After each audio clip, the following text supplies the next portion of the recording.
साथियों, देखिए आज हम लोगों को एक झकझोरने वाला दिन है।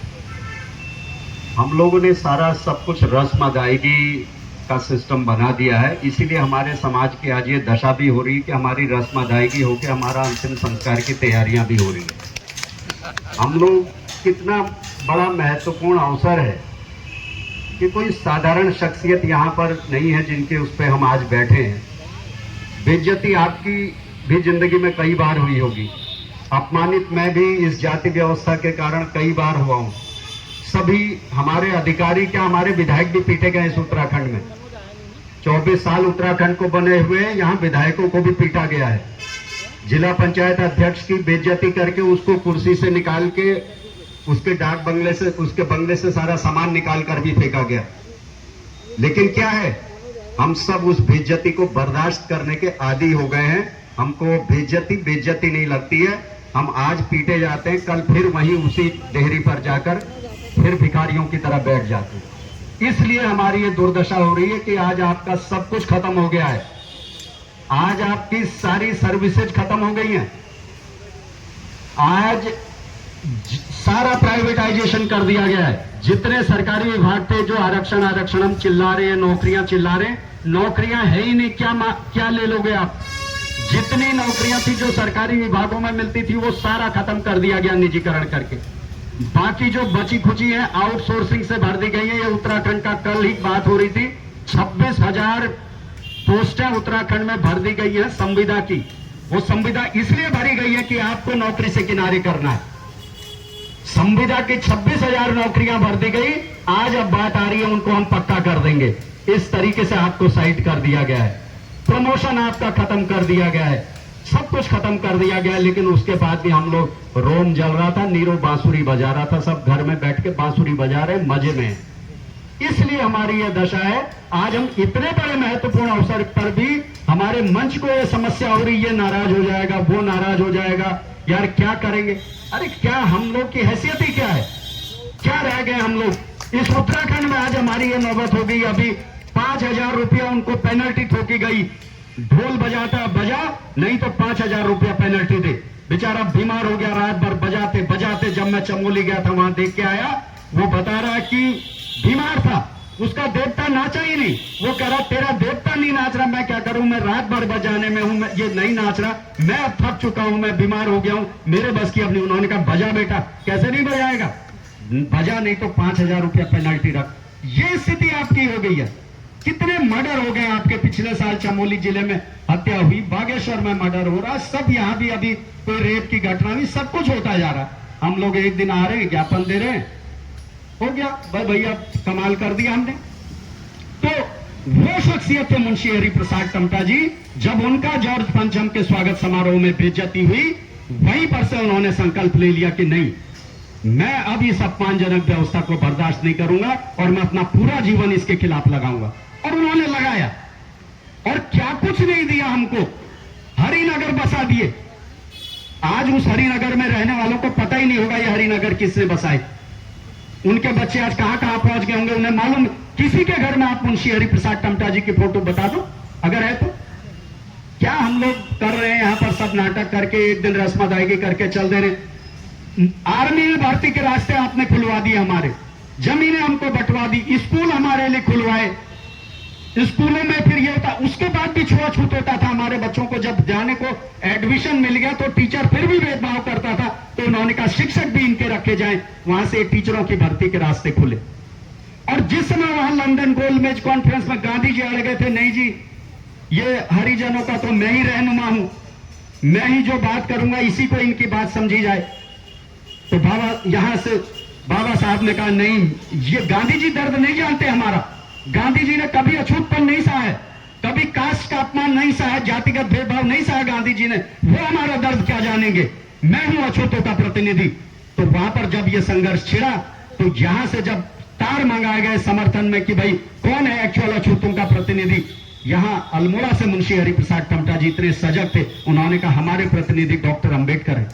डॉक्टर अंबेडकर जो हमारी बात रखें, उस तार का जिक्र बाबा साहब ने किया कि न मैं अल्मोड़ा गया हूं, न मैं इन्हें जानता हूं। ये हमारे ऐसे महापुरुष थे जो उस समय उतने सजग थे।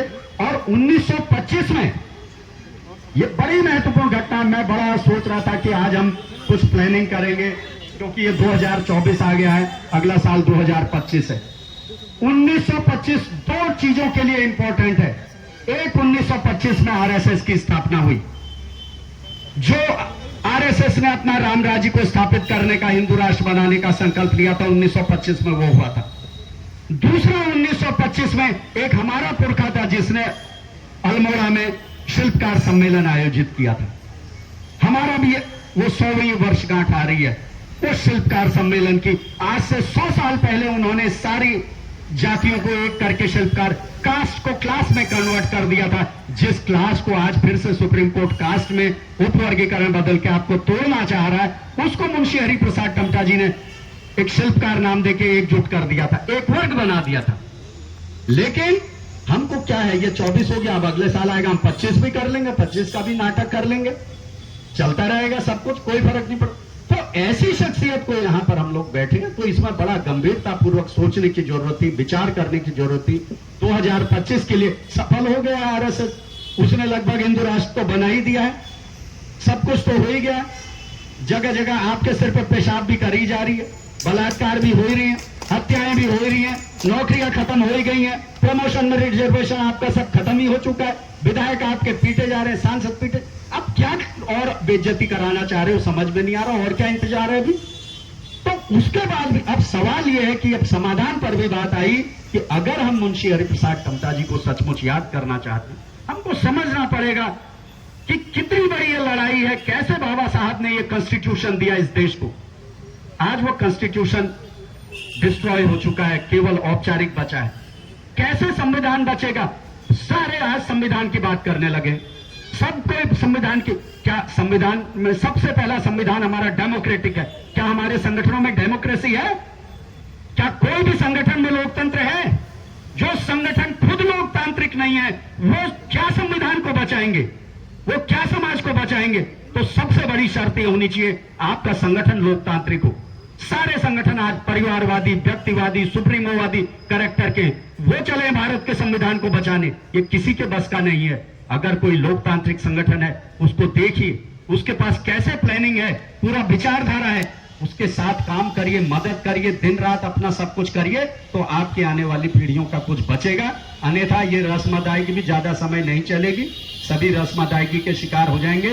तो मैं, हमारे संचालक महोदय का समय का भी दबाव है, अन्य भी वक्ता हैं, लेकिन मैं यही यहां पर निवेदन करना चाहता हूं, अपने जमीर को झकझोरिए, कुछ नहीं होना है। ये बेइज्जती सह के हम लोग बेइज्जती सहने के आदी हो गए, लेकिन अगर कुछ अपने को गिनती करवाना चाहते हैं, वो महापुरुषों से प्रेरणा लीजिए। बाबा साहब का जब उस समय अपमान हुआ था, उस जिस पारसी की सराय में रुके थे और उनको निकाल दिया गया था कि भाई कैसे एक अछूत यहां रह गया, तो वहां पर बाबा साहब ने 23 सितंबर को संकल्प लिया था कि रोए थे बाबा साहब की, बताओ मुझ जैसा पढ़ा लिखा आदमी जब इस देश में एक कमरा नहीं मिल रहा मुझे, तो मेरा जीवन का अर्थ क्या? एक पेड़ के नीचे बैठ के रोए थे और उन्होंने संकल्प लिया था, मैं अपना पूरा जीवन इस समाज को, इस देश को न्यायवादी भारत बनाने की दिशा में लगाऊंगा। वही मुंशी हरिप्रसाद टमटा जी ने किया। तो हम लोग भी अगर वो करते हैं, तो हमें नाटक करने के बजाय सचमुच अंदर से संकल्प लेना चाहिए। जितना बचा खुचा है, यहाँ पर ज्यादातर लोग जो बैठे हैं उनके पास ज्यादा बचा नहीं है, यहाँ पर बचे हुए लोग कम ही बैठे हैं। यहाँ पर 10-15 साल वाले ही बैठे हैं, ज्यादा बहुत कम लोग हैं जिनके पास 20, 25, 30 साल बचे हैं, बाकी 10, 15, 20 साल वाले। लेकिन जितना भी बचा है, इसको लगा दीजिए समाज के लिए, तो निश्चित रूप से हम लोग कुछ कामयाब हो जाएंगे। सच थोड़ा कड़वा होता है, बुरा मत मानिएगा। मतलब मैं ये नहीं कह रहा हूं 20, 25, 30, 35 साल से ज्यादा, बहुत ज्यादा 60-65 से ऊपर आजकल उम्र नहीं है, 70 साल ज्यादा से ज्यादा मान लीजिए। तो जितना भी बचा है उसको लगा लीजिए, तो आपकी भी कहीं गिनती होने लगेगी। और कोई नहीं भी नाम लेगा, कम से कम आपके बच्चे, आपके आने वाली पीढ़ियां तो आपका नाम लेंगे, नहीं तो कोई पूछने वाला नहीं है। धन्यवाद। जय भीम, जय भारत, जय संविधान, जय मूल्य।